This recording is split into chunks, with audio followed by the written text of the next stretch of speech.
Hi, it's Kevin Lobates here, and today I want to talk a bit about staking. This is the activity of taking some crypto assets, maybe NFTs, maybe fungible tokens, and locking them up in a smart contract in the expectation that you will make a profit over time of some kind. We'll go into what that profit might be later on in this video. And there are all sorts of various opportunities out there to stake your assets, and it seems very tempting because if you own a whole load of Bitcoin or Ether or some ERC20 token and you just have it sitting there in your wallet, then it's not doing anything.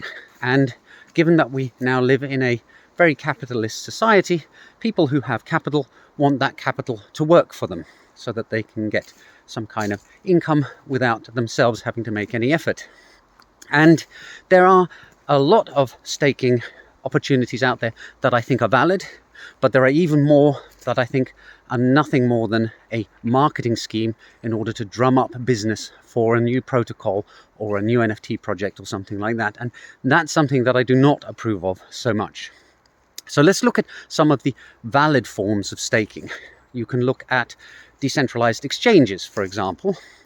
The DEXs have an issue, which is that they need to get some liquidity. If you have an automated market maker, which is effectively what DEXs are, then it needs to have a stock of the two different tokens that you're able to trade. So let's say you have a DEX for swapping ETH for, let's say, Auth tokens. You're going to need a supply of ETH and supply of Auth tokens in the contract in order for it to work.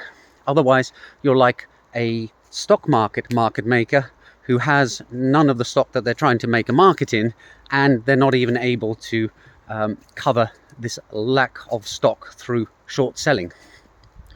And there you encourage people to deposit their spare Ether and their spare Auth tokens into the DEX. That provides the pool, and then when people use the contract in order to swap one for the other, you take off a little bit as a commission.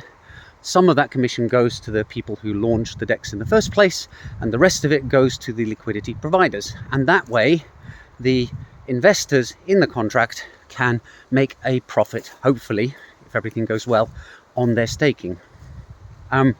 Another example of staking would be lending. Let's say you have a load of DAI tokens spare.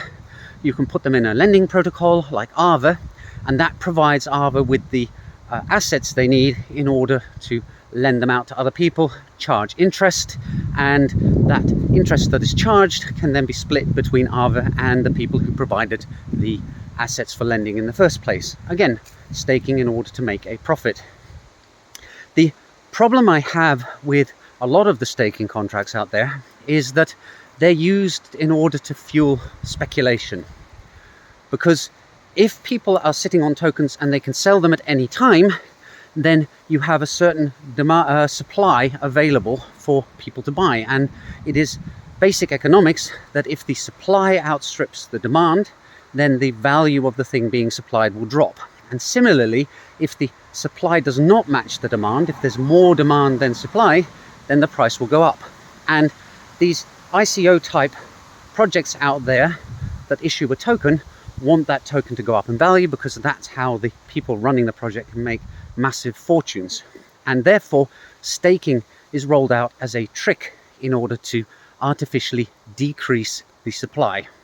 You launch a token, and then you launch a staking contract that allows people to stake this token that they've bought, and over time it gives them more of that token. And this is a great trick, because as the project managers, you can hold back a whole chunk of the token for staking rewards at no cost and give people the impression that they're making a fantastic profit here. They've got 1,000 of your tokens. If they lock them up in this contract, then they get another 10 or 100 every month, and you can post fantastic annual returns on this. But of course, it's just the same token, and by bringing those tokens into the staking contract, you're locking them up, you're reducing the supply of tokens on the open market, and hopefully the demand will go up and the price of the token will go up. And then those people staking their tokens are also going to be happy because they see the price go up and they see the number of tokens that they go up and they think profit. But the issue here is you're not actually really doing anything of value. You're not building anything. You're artificially inflating the value of the token. And then the initial token holders, who will be the investors and the project managers, will walk off with most of the profits. And of course, if they then finally dump a lot of their tokens on the market, they're the ones who extract the fiat value, and the rest of the investors who came along later are left, well, not holding the bag, the opposite of holding the bag, holding nothing. So that's the kind of staking that I am not so happy about. And you see it all the time, and I don't think people are aware of the subtext underneath it. I think in some projects, the project managers are not even aware of what it is that they're actually doing. They're just copying other projects because it seems to work. And this is the problem with scams and cons, is a lot of them work. Just because they work, though, doesn't mean that you should do them. You need to think about the ethics behind the decisions that you're making, and that is something that is unfortunately, sadly lacking in a lot of crypto activity out there. Anyway, so that's a video on staking. I hope it gave you some insights into what that space involves and the risks involved with it. And I'll see you all in the next video soon. Bye for now.